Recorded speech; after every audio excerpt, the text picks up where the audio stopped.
Welcome to EMTB videos.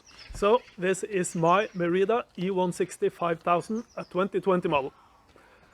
You might have seen my previous video on the bike. We did a few changes, sort of. We just changed the motor to the EP8, the new Shimano motor. And well, the reason I did that was because I wanted to ride an EP8 bike this year to get more familiar with the motor. And as you also probably know, it was quite difficult getting a bike with that motor. So we ended up getting a 2020 bike and swapping the motor. Also, we've changed the wheels and the tires. I had a couple of wheels lying around, all set up tubelessly. And as chance would have it, they were fitted with the Maxxis Minion DHR 2.4 inches XO casing on the front. And pretty much the same tire on the back, a 27.5 DHR to 2.6 inches. And we saved like 300-400 grams of weight on each wheel. So just swapping those two wheels, some 700, almost 800 grams of weight savings, which is pretty significant. And we swapped the fork. I was searching for a new fork for quite a while. We got access to the RockShox distributor, to their web shop. So we got to see what was in stock and what was available. And I was considering the Seb, but I really wanted the Lyric, perhaps the Lyric RC, just to get a bit more lightweight fork. So when looking at the Lyrics, this was back in December, and delivery dates were August, July. I wanted a fork before that. And oh, January, cool. Yeah, January 2022. Yeah, great. So I gave up. There were no RockShox forks available.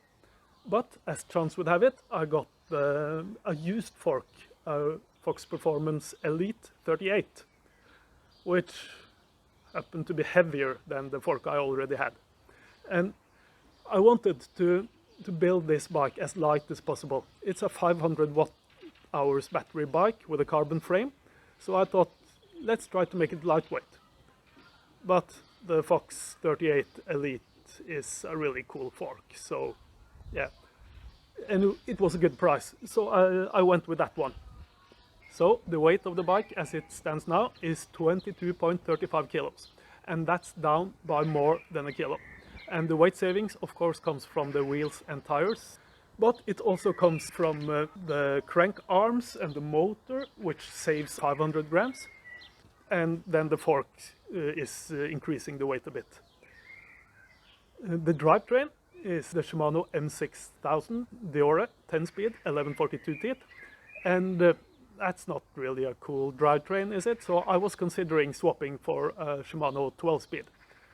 But they were all increasing the weight. I had to go Shimano XTR to get the weight reduction. So I decided to stick with the original M6000 for a while and just test it and see how it felt and see what it's like. And I quite like the drivetrain.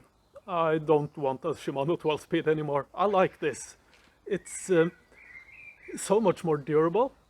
And another thing is, when riding those 12-speed drivetrains, I often find myself just turning the wire tension barrel like once a week.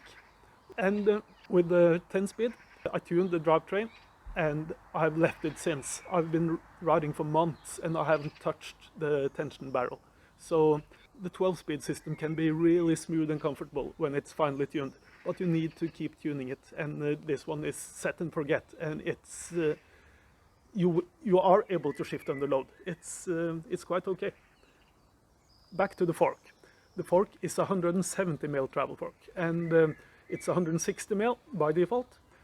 So stretching it by 10 millimeters will slacken the head angle by half a degree.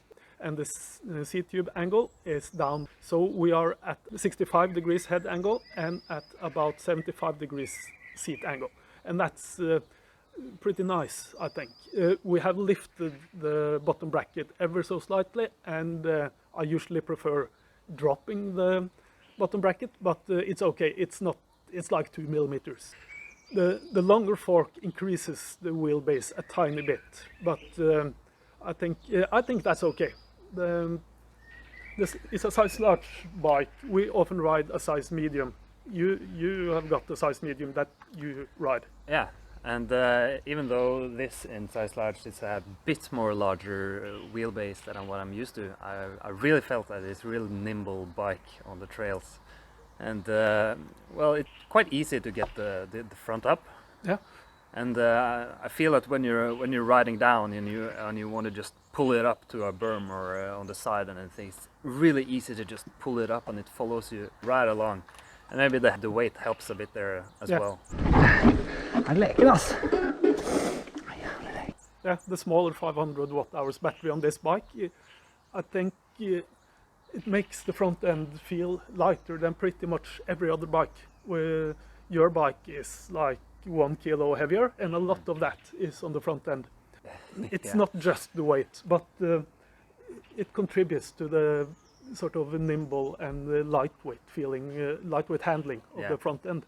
And combined with the short chainstay length, yeah, it makes it really easy to pull up. Yeah, it's quite maneuverable. And we have ridden a few Merida E160s before, like the eOne-Sixty 800. And that was a really nimble bike, but it didn't have the downhill performance, all-out, hard-hitting downhill performance as we were sort of hoping and expecting from a 160mm travel bike. And Merida improved that with the 2020 model, this bike. And when they introduced the 2021 model, it was a tad heavier, had a bigger battery, burlier tires, and downhill performance was improving quite a lot. But taking the 2020 model, stretching the fork a bit, and I think this is the most capable descending Merida I've ever ridden. I think you said something about that as well when you tested the bike. You've been riding the bike almost as much as me, if not even more. And I think you mentioned the downhill capabilities. Yeah, it rides really well, and I would kind of think that when it's so playful, I might be a bit. I was afraid it wouldn't be that stable going downhill. Yeah. But I was surprised at how capable it is.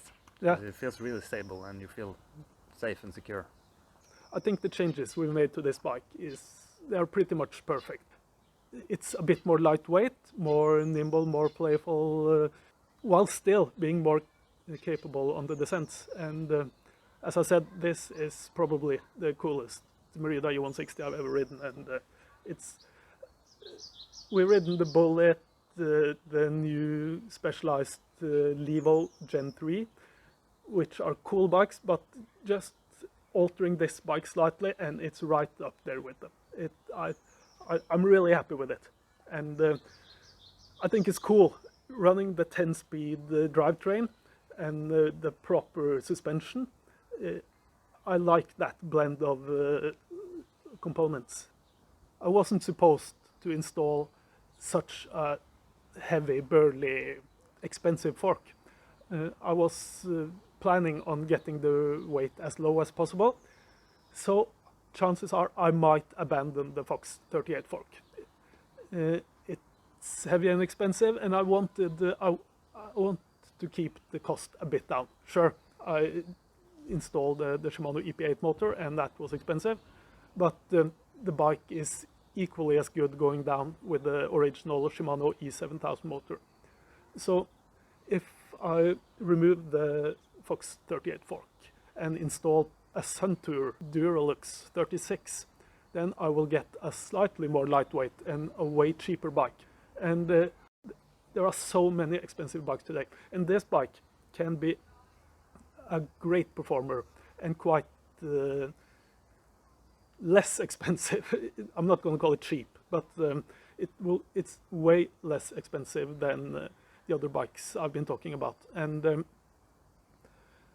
if we get decent performance with the Duralux fork, then we have a lightweight bike that's not too expensive, that performs really well. And I think we need more of those bikes. So I hope to build sort of the bike that Merida or whoever should focus more on building.